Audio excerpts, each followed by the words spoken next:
Hiya guys, finished early work early on a Saturday, and I thought I would spew out a little video. Now I'll be honest with you, I was hoping to be in the National Koi Show today. I did book, okay, so I don't know if any of you know, but I'm actually a tattoo artist now. That's my second trade of choice after being a military man. I'm booked up quite a few months in advance, luckily, gratefully. So I did book off the original dates for the National Koi Show. However, as we all know, they changed to this weekend. Unfortunately, I had a couple of military members that was booked in to get tattooed today, and I just haven't got it in me to rearrange them or let them down. So as a good Samaritan, I went in and I done my duty, and yeah, done what I had to do. I think I got a spider on me. Oh, where is that spider? And basically, yeah, obviously I could go up tomorrow, but I can't really. It's family day tomorrow, so I'm taking Wolf, my little boy, to autograss racing. So he's never been to a race meet before. One of my good friends is racing autograss around Pendine area. So I thought I'd take him down there to have a look at that. It's a little bit unfair of me to stick an 11-month-old baby, child I may ask, he's grown up quite fast, in a truck and drag him 3.5 hours to look at a couple of fish and 3.5 hours back. I can't do that. That's not me. So to that end of the stick, what I am going to do is, so last week I told you I had a problem with high pH. It did come down a little bit. I checked it towards the middle of the week, and it had come down. So what I think I'd done is I'd eyeballed, put in, I think it was quite low, a little bit low, the week before, and I eyeballed the amount of bicarb I put in, and I got a funny feeling I put a slight bit too much, which raised the pH, not to dangerous levels, but to levels which is out of, you know the params that I want to keep them, which is ideally, I think, in between 7 and 8. I checked last week and it was 9.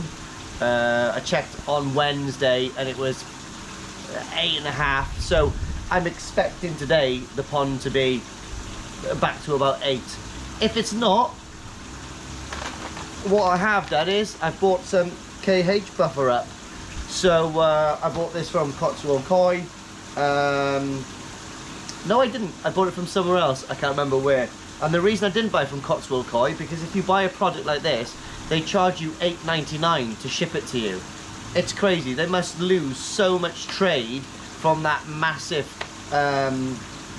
markup for the shipping. You know, so obviously I went for free shipping.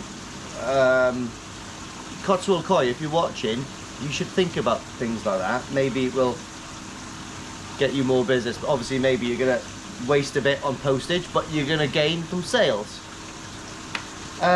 Anyway, so I've got this. I'm not expecting to use this, I'll be honest with you, but if I do need to use it, I'll go through it and we'll see what happens. So if we do use this, idiot's guide on the back, when to use, to stabilize pond pH, etc, etc, and it goes, where's the dosages? Okay, so add 50 ml of powder to 340 litres.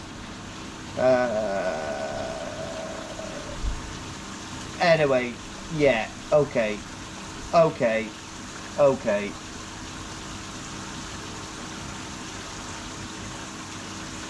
I'll read it properly if I need to put it in, and I'll get right back to you.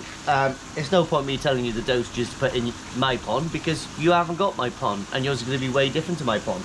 But anyway, I've got that just in case. It's very good to have things like this in your archive, okay? Just in case you need it. a disciplined soldier is a prepared soldier. So get these, put them in your pond, like pump house, out the way, they don't go off, and you never know when you might need it. So anyway, that's there. Again, a quick heads up with the old aqua source blanket weed. It's killed off all the blanket weed. My water's crystal clear again. I'm hardly in the skimmer as well. I was noticing my skimmer was getting clogged up with string algae, which is obviously putting back pressure on the pump. But there's none in there at all. I've checked it all week, and there's just a few pellets of food in there, and that's it. So this stuff literally does do what it says in the tin. I can't recommend it highly enough. Now, I've only used it once. I haven't felt the need to use it again, but it's killed all the green algae. It's all gone to black. I've actually jet washed as much as I need off. So this is a really good product. Really good product. I highly recommend this. So what I'm going to do today is, I have been harping on about this JPI Pond Koi Test Kit. Pond Master, obviously don't forget the Master, that makes a big difference. Test kit, so I'm going to use this today, check my params, we'll go through each one. Obviously it's not rocket science. I'm sure 99% of people that's watching the pond has seen these, you know, obviously done pond tests themselves, but for those people who haven't, this is how you do it, this is how I do it, and this is how this kit works. Okay, so when I first bought this and I used it like 2 weeks ago, I was a little bit confused with the pH reading, because it was 9, and I thought to myself, that can't be right, because my pond's not 9. But obviously I used a couple of the other ones, different brands, and they were all showing 9. So that's when I realized that I'd probably put a bit too much bicarb in, you know, the few days before, and it had raised it up. It hasn't harmed the fish, it hasn't really bothered them that much, but it's, I'm hoping it's going to be stable today, but we shall see with this API Pond Master Test Kit. Now, this company has sent me this for free. They have paid me about $3.5 grand to promote this video. I'm only joking, I bought it myself. Anyway, let's go through and see how this is. Right guys, so the first thing we're going to do is open this wonderfully engineered box, which I keep harping on about because it's all plastic. Love it. This is the idiot's guide, i.e. instructions. So the first thing we're going to check for, it says the first thing we're going to check for is pH, right? So what we do is we get one of the vials. I always give it another clean out with fresh pond water in case you've got any stagnant kind of, you know, remnants from the time previous that you've used it, which will obviously throw off the you know, the correct readings. So it's simple, stupid. It just says 5 drops of the solution, 5 mil into a 5 mil vial, and then it does say that do you have to leave this for any period of time? 5 drops? No. So the pH is basically instantly, you know, is an instant reading. Okay, so it doesn't look like you have to leave that for any amount of time at all. So let's crack on and do that. So there we are, pH. What I like to do is place the pH down here. I put a tiny bit of pond water in there, give it a shake, chuck it away, okay? And then what I've got here is a small dropper. Normally takes 2 little drops amount up to the, oh, a little bit more, up to the required line. Boom, there we are, okay? So then we get the solution, give it a bit of a shake, and then we need 5 drops. It says on the front of the tin, idiot's guide. 1, 2, 3, 4, 5. Be prepared for that first one to absolutely hammer out. Utrink apparatus, ready for anything. So then you give it a bit of a shake, Again, we don't have to wait any amount of time for this reading to be precise. So on the back here, we've got pH range. So what we do is we check the pH onto the actual card. And I would say here, we are back in the money, guys. So as you can see there, I would say that is between 7 and 7.5, which is exactly where I want it. Wicked. So this product is going to be stored in case I need it for a rainy day. So again, I don't like to be up high in acidity in the pH at all, because I've got a weird thing in my mind that if the fish have got any ulcers or they've got any cuts, that harsh acidic water wouldn't be, it wouldn't promote healing as much as a softer kind of chalky kind of water, if you understand what I mean. You know, you put your finger in, well, let's put it this way, if you've got a cut in your finger and you stick it in vinegar, it's going to sting. If you stick it in talcum powder, it's not going to sting. Does that make any sense to you? Maybe it's just me thinking that way, but I like to think I'm a reasonably logical person. Anyway, so that's my thoughts with that. So pH is absolutely wicked, on point, happy days. So the next one we're going to do is ammonia. Now, there's 2 dropper bottles on this. There's solution A and there's solution B. Rather, there's solution 1 and there's solution 2. Again, take your little vial, give it a bit of a jiggly around, whack it on the bloody thing. Right, here we go, whack that there. Right, so we need 5 millimeters once again.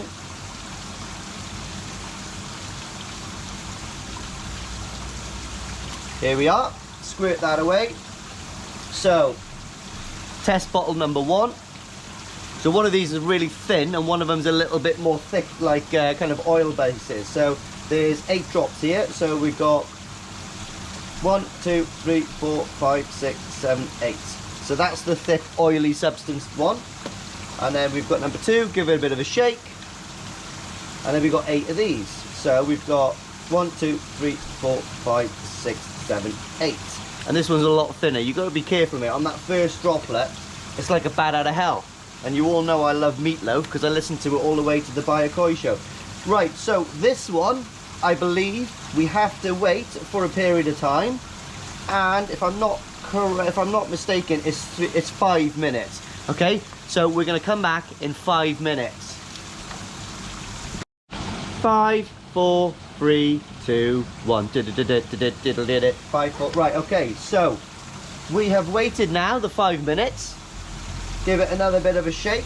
Now, I know for a fact that my filter is working like a champion. And we are... Can you remember that film back in the day? I used to love it. It was called... Was it called Champ or The Champ? I think it was about a horse. Wasn't it about a horse? And I'm absolutely sure, if I think about it, the actor was Angelina Jolie's dad. Can you remember it? And I'm sure there was a young lad with curly blonde hair in it. Anyway, if you remember it, let me know what it's called. I'm sure it's called The Champ or Champ. And I'm sure that Angelina Jolie's old man was like a boxer in it or something. But I'm sure there was a horse in it. Anyway, whatever. So here we go. So we've done ammonia, which is on point. Now we've got, pH, which is on point. Now we've got ammonia. Now, obviously, we need the correct shade of Yeti Piss Yellow. Right, so there we are, mate. There's not a hint of green in there. That is Yeti Piss Yellow. And if you've got Yeti Piss Yellow, it means that your filter is actually filtering out all the ammonia. All your little bugs that you're keeping on your media in there is doing its job, because I'm feeding these fish like crazy. I don't know how many grams they're having a day, but bearing in mind, I've only got 5 fish in here, and they're not massive. They are seriously growing. I think I'm probably giving these 150 grams a day, I would guesstimate, you know, like, you know, they're going good, like, they are. And, mate, the Bayakoi farm beauty, it seems like he's doubled in size already. He obviously hasn't, but it's a right beast, right? So anyway, that's your ammonia. Ammonia on point. So the next one we're going to do is nitrite, okay? And the one thing I do like about this test kit is, normally nitrite in the other test kits I've used has got 2 solutions. This has only got 1 solution, which again, just makes it simple, stupid, isn't it? So again, what we're going to do, we're going to get our vial. We're going to get a little bit of pond water. I can't stress enough, guys, right? You have to clean these out, because if you don't, it ain't going to give you a proper reading. I can guarantee you now, because pond water that's been stagnant in there for a week or so, and if you're not taking your parameters at least once a week, you're dicing with death, right? This is a thing that you should be doing every week, at least once a week, all right? But I've got those little Awazi strip things, and every now and again during the middle of the week, if I've got like, if it's like really hot, or you get a dip in the temperature, or so, something kind of weird happens during the week, I'll dip it in, just have a little look. Now I wouldn't really sort of like trust those, but it's a good indication. If something doesn't look quite right on there, then you can do a proper pond test kit, you know, which is good. So this one is 5 droplets, guys, and I think this one's quite thin, so be careful. 1, 2, 3, 4, 5. Okay, so that's a medium viscosity. It's not thin and it's not thick. It's somewhere in between. Right, so that's your nitrite, guys. Give it a little jiggly wiggly. Don't forget to stick the little finger up there, like James Bond drinking his martini. Can't wait for that new film to come out, guys. It can't be long now. I wonder what fit Bond girls have got on there. Oh, right. So again, guys, we've got to wait for 5 minutes for this. So I'll be back in 5 minutes. Guys, just as I'm waiting that 5 minutes, there's the film, look. I told you, it's the champ. I'm like a bloody elephant. I tell you, I'm not hung like one, but I can remember stuff from a long time ago. But since I got blown up, I can't even remember my last name properly. But 1979, all right? Do yourself a favor and watch this. Make sure you have a box of tissues, okay? And even a glass of wine. I'm off the beer and the wine at the moment because I didn't feel very comfortable. I took my top off and I looked like a pale slug. So I'm on a diet and I'm going to the gym twice a day. A little bit grumpy, but I've lost half a stone in 10 days. Maybe that's not healthy. I don't know. Works for boxers, it's going to work for me. So this is the film, guys. You got to watch it. I'll be back in another 2 minutes and we'll do the check. 5, 4, 3, 2, 1. Or 3, 2, 1. Remember Dusty Bin? Love that guy. Right, okay, so here we are. 5 minutes has lapsed. So we've got our nitrite reading. This is a lovely pale blue. It's actually the same colour blue as my son's eyes. Right, so here we go. Nitrite. Oh, we're in the money. That is nowhere near lilac. That is true blue. So we've got a 0 nitrite in this pond. So what that tells me is, and I'm no expert, but I've been told by other people that if my ammonia is Yeti yellow piss colour, it means that the bacteria that eats ammonia is eating all the ammonia that's produced from my fish, even after heavy feeding. And then the nitrite, the bug that eats the nitrite, is actually ate all of that again. So remember, you don't just keep koi, you also keep 2 forms of bacteria, which is what feasts on ammonia, and then the ammonia turns into nitrite, and then that's what basically clears the excretion of ammonia. Very clever. I think I've said that correctly. Anyway, so we've got a positive reading for there as well. Wicked. Right, guys, so the next one we're going to do now is phosphates. Now, I'm not an expert on phosphates. I'm not an expert on many things, apart from I'm a bloody good shot, because actually I'm a sniper instructor. So if anyone wants to learn how to snipe, I'm probably your man. If you want, I'll take you to the forest and we'll do a whole YouTube channel about cam and concealment, shooting, deflection, elevation. Oh my God, trust me, I am the donkey's nuts. But what we're going to go through now is phosphates. Now, I'm not an expert on this, but I realised by talking to people in the Bayakoi farm and looking at stuff on the internet that is the reason why I had a lot of green algae, because that's what green algae feeds off, is the phosphate level. I do believe that Aquasource product, Aquasource Blanket Weed Resolve, I do believe that I haven't read the label, but I guess that's what lowers the phosphates. Because when I was doing the check for the phosphates, I was always, you know, kind of, you know, midway, so quite a lot of phosphates in the pond. I don't think it's super harmful for the fish. I don't think it's optimal for the fish to have any sort of phosphates in there. Obviously, I think they would be a lot happier without it. But let's do the phosphate check now. I haven't done it since I put that Blanket Weed Resolve in there, so I'm expecting and I'm hoping for the phosphate level to be nil point.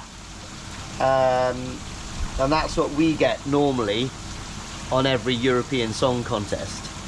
So let's go for it. Oh, a danger of washing my bottle out. Anyway, here we go. So I've cleaned up my bottle, chuck it away. Let's whack it down here. Let's get my dropper.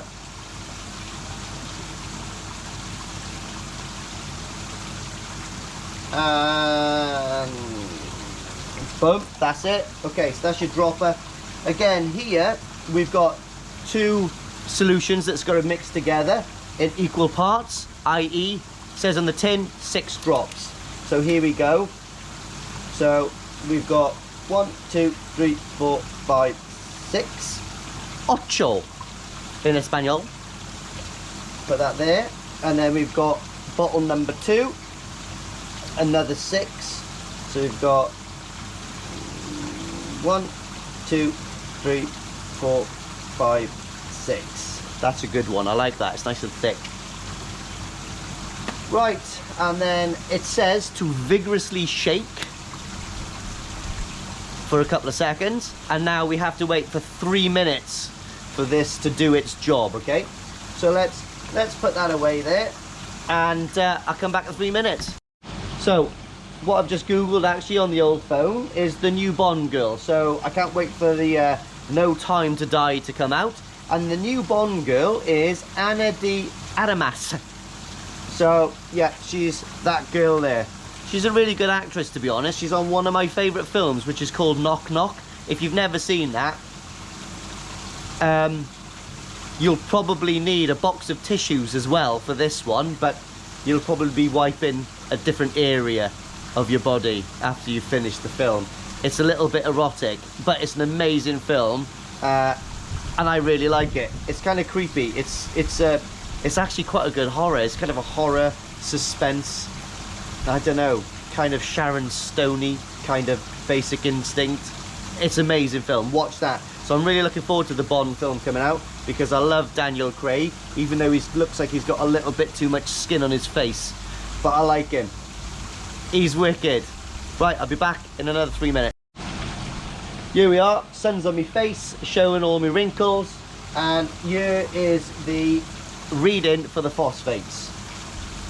Right, so we have got phosphates in the pond. God damn it. So I would say, this is quite difficult. I would say we've got 1 part per million phosphates in there. Yeah, I'd say 1 parts per million. I'd say we're bang in the middle there. So it is not horrendous, but there is some in there. So what I might do is put another little bout of Aquasource Blanket Weed Resolve and see if that lowers it down. I'm not too worried about it. It's a very small trace amount.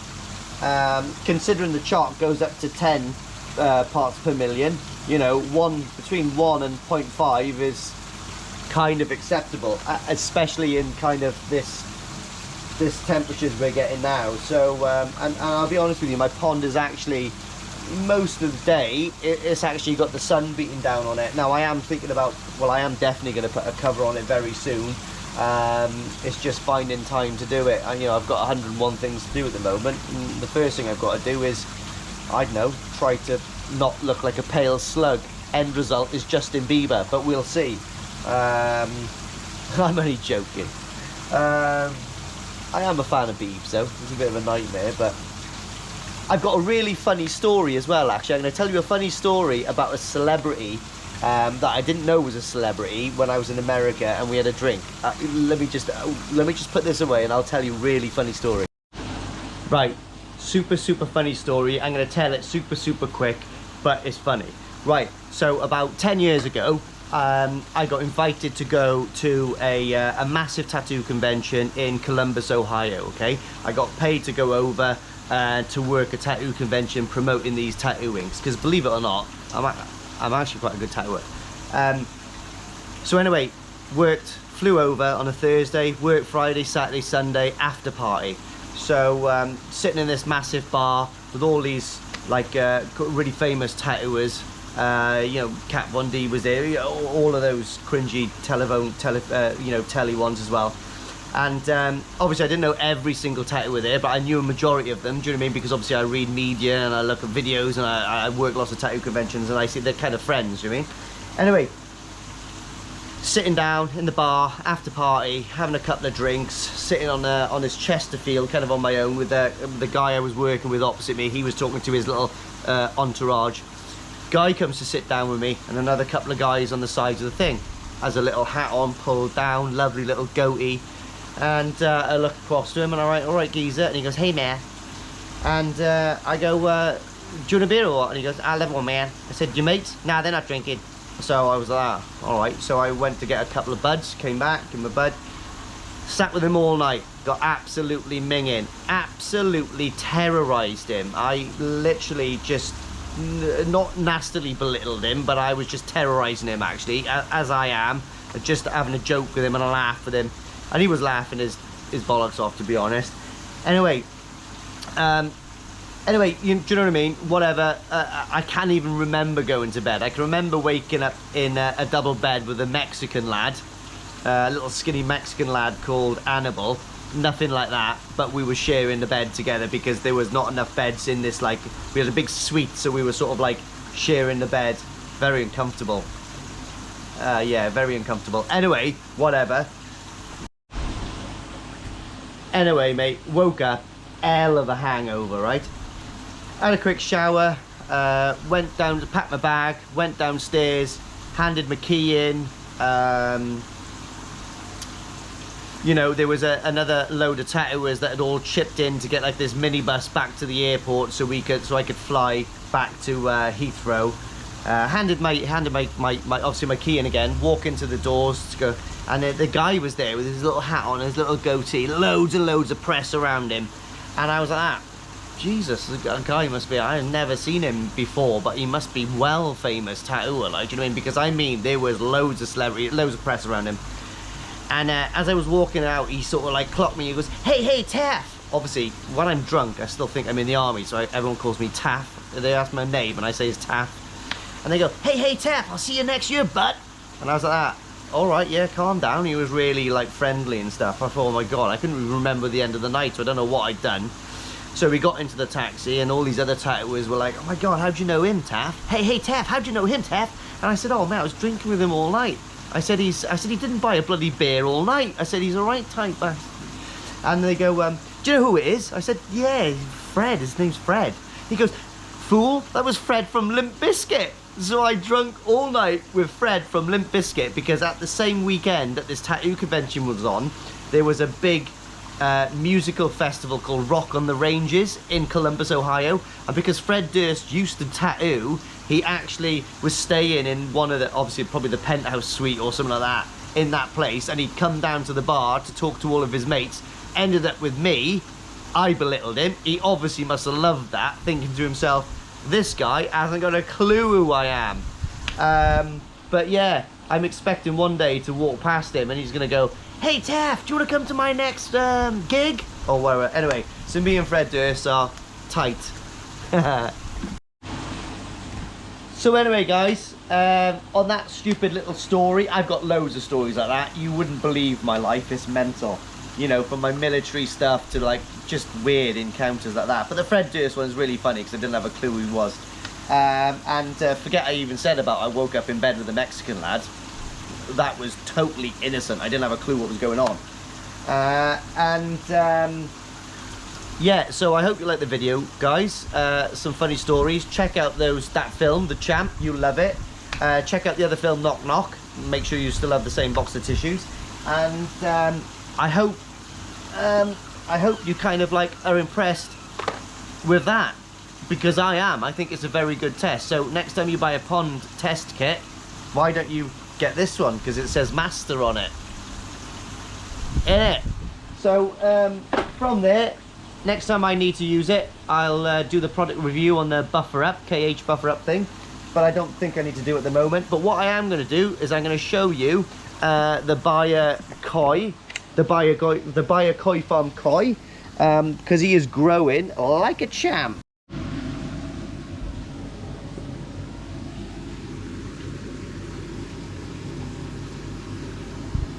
That's a nice shot of him, guys. I'm telling you now, it looks like he's growing every single day. No, it's not him. I've got one that looks very much like him, but it's not him. And there he is over there. But yeah, look at the back on it. Look at the shoulders on him. He's a lovely fish, guys. I'm telling you now, it's a beaut, like. So anyway, guys, until I might do another one this weekend. I don't know what I'm gonna do. Maybe I'll actually do one of the grow on pond. Maybe I'll actually get to hack and we'll put the bottom drain in, because that definitely needs to be done. So I can do that possibly the weekend. But anyway, until the next one, well, be safe.